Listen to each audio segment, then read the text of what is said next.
Hi, everybody. Welcome to NAUI's Dive Team Report. I'm your host, Greg Martin.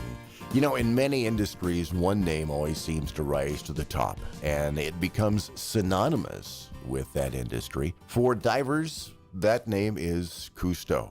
From its infancy to the present, there have been Cousteaus forging a path both in the diving industry and in the preservation of our most precious resource, our oceans. Now, incidentally, this program is beginning to air on June 8th, which this year happens to be World Ocean Day. So it's kind of fitting that my guest is the grandson of Jacques Cousteau, Fabien Cousteau. Welcome to the NAUI Dive Team Report, Fabien. Thank you, Greg. Bonjour, everyone.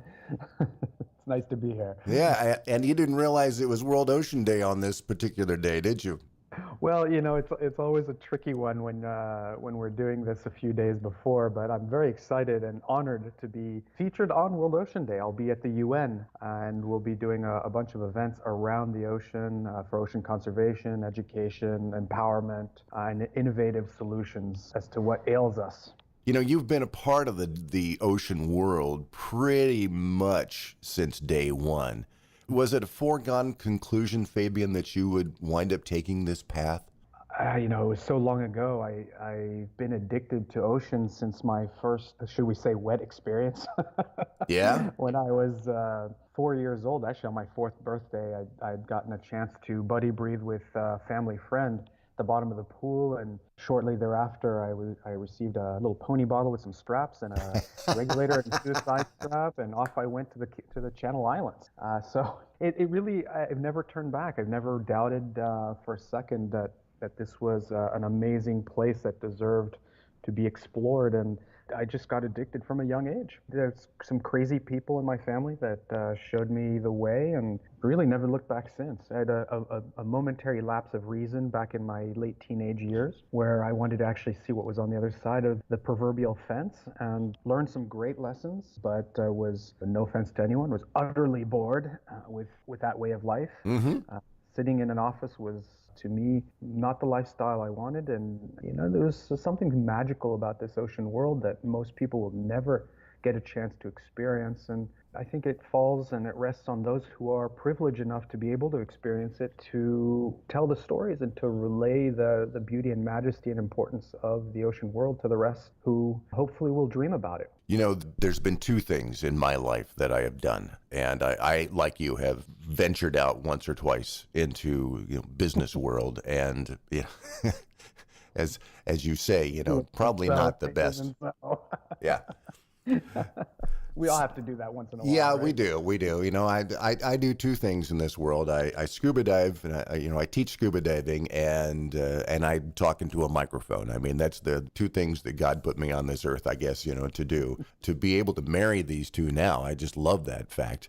And to be able to share, as you've said, you know, that ocean world with new people and get them excited to take them out into the ocean. There's just something that's magical about this. So you've jumped in with both feet. You're at the UN talking about the ocean. Yeah, so that is technically part of what I do in life beyond having just a great time underwater. Every dive's a good one, right? Absolutely. Occasionally we do have to get serious and roll up our sleeves and relay not only the beauty and majesty of this mysterious place, but also its fragility and its integral underpinnings into what makes us possible, viable, and have a future on this planet. And so occasionally, actually more than occasionally, unfortunately for me, I do wear a second hat, which is to go and be part of these discussions and occasionally get to be a little bit more verbose on stage and hopefully influence in a positive way the decision makers to making better decisions that we've made so far, so that our future generations can inherit what we've taken for granted, essentially. The climate of the American population right now has changed, obviously, with a new change in administration, and we have seen a lot of perhaps downsides to things that have happened in the past. Is that a concern right now for you? I mean, your dual nationality, I'm assuming, you know, making home in both France and the U.S. Is it going to be an uphill struggle at this point? Well, I think depending on how you frame it, it can be an extremely grim outlook, or it could be an opportunity. And I believe and I agree with you, we are at the cusp of some monumental challenges, especially on the front of support, economic support by the local governments or the government of the United States, as well as a lack of focus on, shall I call it, education, really STEM support. And these are definitely huge challenges, especially with regard to ocean conservation.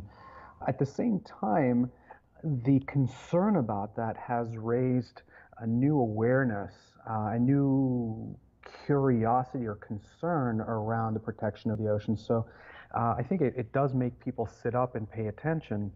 We have to remember at the end of the day that nature doesn't care what side of the political fence you sit on, or what your beliefs are, because it affects us, each and every one of us, the same way. So it behooves us to pay attention and to care for our life support system as if our lives depended on it, because they really do. Yes, by all means. And you echo something that I've always said, is that, we are the human race. And so that's a very important message. You, through your Ocean Learning Center, have been touching on a lot of different issues. I'm just watching the scroll right now on your website, coral restoration, talking about the Mission 31 that you went through, the mangroves and so forth. Is there, Fabien, is there one message that you really push more than anything else about the oceans? Well, it drills down to basically one simple message, something that I grew up with regard to my grandfather and the way I grew up, which is people protect what they love. They love what they understand, and they understand what they're taught. And the mission at the Ocean Learning Center is getting folks involved in one or multiple of three categories of projects, for example, but all with that overarching theme. Whether it be through audiovisuals, whether it be through consortiums and symposiums that young people can exchange ideas and successes in their communities with others who could implement those solutions in theirs. Or at the end of the day, one of my favorites, of course, is always getting out there and getting wet and dirty through experiential learning and doing projects like mangrove restoration, 3D coral printing, quite literally using new technologies to start restoring some of our coral ecosystem, or many other projects. And each case is different, each community is different, each need for our underwater habitats are of course very specific to that area, and we need to address them as such. And only through the advent sharing of that information, that education, as well as tailoring those solutions to those places, will we be able to take care of our aquatic backyard the way it should be. And that really is boiling back down to people protect what they love. Regardless of our challenges, obviously the OLC, just like every other nonprofit, has its challenges, especially nowadays in the United States with the climate the way it is, both figuratively and literally. But we're taking on those challenges, and we're seeing that the global community is there to help support, and they understand the things that we face today will determine our direction in the future for us and for our children. I think it's important that people pay attention. I think it's important that they visit your website, that they visit your dad's website, your sister's website. I mean, I think it's important that we take heed of the Sylvia Earles in the world, that without the support of these programs like all of yours, that we're just going to wind up in a mess, and eventually it will be detrimental to the entire human race. That's my thought anyway. Well, you hit on a number of important points just in that sentence, and one of the things I'd like to clarify is we're already in that mess. We're waist deep in the mess. So it really is time for anyone and everyone to wake up to it. At the same time, certainly the battle and the war is not over against a grim future. And one of the things that we all have to remember, and every time I have a talk, it seems that folks go, "Oh, great, you're doing this, oh, wonderful," and I get this feeling that people are putting the responsibility solely on a small handful of people like Sylvia, myself, my father, and a few others out there that are dedicating their lives to trying to turn the proverbial tide.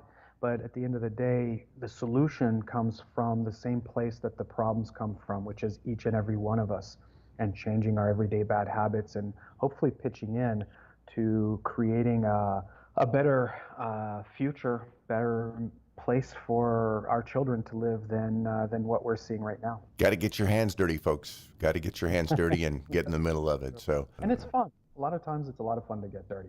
oh yeah, it definitely is, definitely is. And I don't want to leave this interview being kind of doom and gloom, because we love our dive industry, we love the oceans, and somebody asked me here a while back about my favorite place to scuba dive, and I always like to learn why people got into diving. Well, we found that out from you.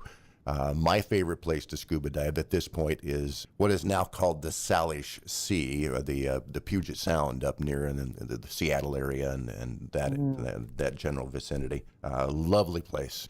So the question becomes for you, Fabien, where's your place, your favorite place to dive? Well, you're absolutely right. The war is not over. There's a lot to look forward to. There's some beautiful places on this planet, well worth going to explore. And I do love the Pacific Northwest quite a bit. It is a fantasy world. But one of my favorite places, if we're to look at maybe a more proverbial dive destination that people dream of, with fireworks display of life and colors and movement, and of course, wearing barely a skin, would be Papua New Guinea. I just had memories from when I was 7 years old all the way to just a couple of years ago, and that place, most of those places I've been to when I was a kid, are still there and are still absolutely gorgeous. That makes me smile and makes me say, ha, we have a chance at it, we can still go for it, and that's why we dedicate ourselves to the ocean and to showing this beautiful place and why it's so magical to the rest of the world. Absolutely. And I echo that all the way around. Fantastic. Website is FabienCousteauOLC.org. If you're so inclined, and I hope you are, go visit. Go do what you can. Check out the website. Throw yourself at Fabien and say, here I am, take me, use me. Like I'm doing this morning. Do with me as you wish. I don't care, whatever. But again, Fabien Cousteau, OLC.org. I assure you that you'll be happy once you do that. Fabien, thank you so much for spending some time with us talking about this. Thank you for your dedication to our oceans. Greg, absolute pleasure.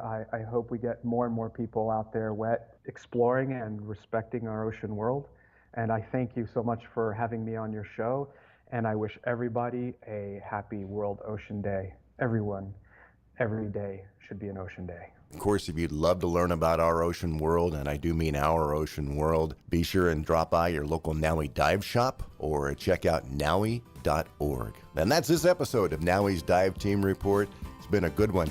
I'm Greg Martin. Thanks for listening to NAUI's Dive Team Report. I'll see you underwater.